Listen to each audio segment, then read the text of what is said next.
ഇന്ന് രാവിലെ കുറച്ച് ഗാർഡനിങ് പരിപാടിയാണ്. അപ്പം നമ്മുടെ ലക്കി ബാമ്പു എല്ലാം നല്ല രീതിയിൽ വളർന്ന് പൊങ്ങി നിൽപ്പുണ്ട്. ഒന്നാമത് തറയിലല്ല നിൽക്കുന്നത് കൊണ്ട് തന്നെ അത് കാറ്റൊക്കെ അടിക്കുമ്പോൾ ചാഞ്ഞിങ്ങ് വരാനുള്ള ചാൻസ് ഉണ്ട്. അപ്പോൾ അതിനെ ഇതുപോലെ പൊക്കത്തിലാവുമ്പോൾ ഇതിനേക്കാളും പൊക്കത്തിലാവുന്നതിന് മുന്നേ ട്രിം ചെയ്ത് വിടാറാണ് പതിവ്. ഇപ്രാവശ്യം അമ്മ അത് കട്ട് ചെയ്യാനായിട്ട് വിട്ടുപോയി. അപ്പം ഞാൻ എന്തായാലും രാവിലെ അങ്ങോട്ട് കയ്യോടെ ഇറങ്ങിയിട്ടുണ്ട്. അതങ്ങോട്ട് വെട്ടി വൃത്തിയാക്കി അതിൻ്റെ തീരെ മുട്ടയാക്കില്ല, ഒരു ലെവൽ വെച്ച് കട്ട് ചെയ്ത് വിടും. വീണ്ടും അവിടെ നിന്ന് പൊടിച്ചു വരും. ഈ കട്ട് ചെയ്ത് വിടുന്ന പീസുകളെല്ലാം ഞാൻ പുറത്തെടുത്തിടും. ആരെങ്കിലുമൊക്കെ ആവശ്യക്കാരുണ്ടെങ്കിൽ എല്ലാവരും ഒക്കെ എടുത്തുകൊണ്ട് പോകും കേട്ടോ. ഇതൊക്കെ എൻ്റെ നേരെ എൻ്റെ മൾബറി പറിക്കാനാണ് ഞാൻ ഇറങ്ങിയത്. എന്നും രാവിലെ ഇതും പതിവാണ് കേട്ടോ. എനിക്ക് ദൈവം സഹായിച്ച് ഇവിടെ നിന്ന ദിവസങ്ങളിലെല്ലാം ഒരു 5 എണ്ണം 4 എണ്ണം ഒക്കെ വീതം എനിക്ക് കിട്ടിയിട്ടുണ്ടായിരുന്നു. അപ്പോൾ ഇന്ന് ഉച്ചത്തേക്ക് കുറച്ച് കണവ കിട്ടിയിട്ടുണ്ട്.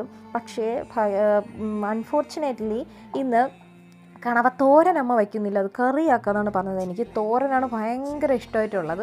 സാരമില്ല, നമുക്കെന്തായാലും കഴിക്കാം. അപ്പോൾ കുറച്ച് കോവയ്ക്ക കിട്ടിയിട്ടുണ്ട്. അതും ഞാൻ കൈയോടെ അരിഞ്ഞുകൊണ്ട് നിന്നപ്പോഴത്തേക്കാണ് അത് അമ്മ വെളിയിൽ നിന്ന് വിളിക്കുന്നത്.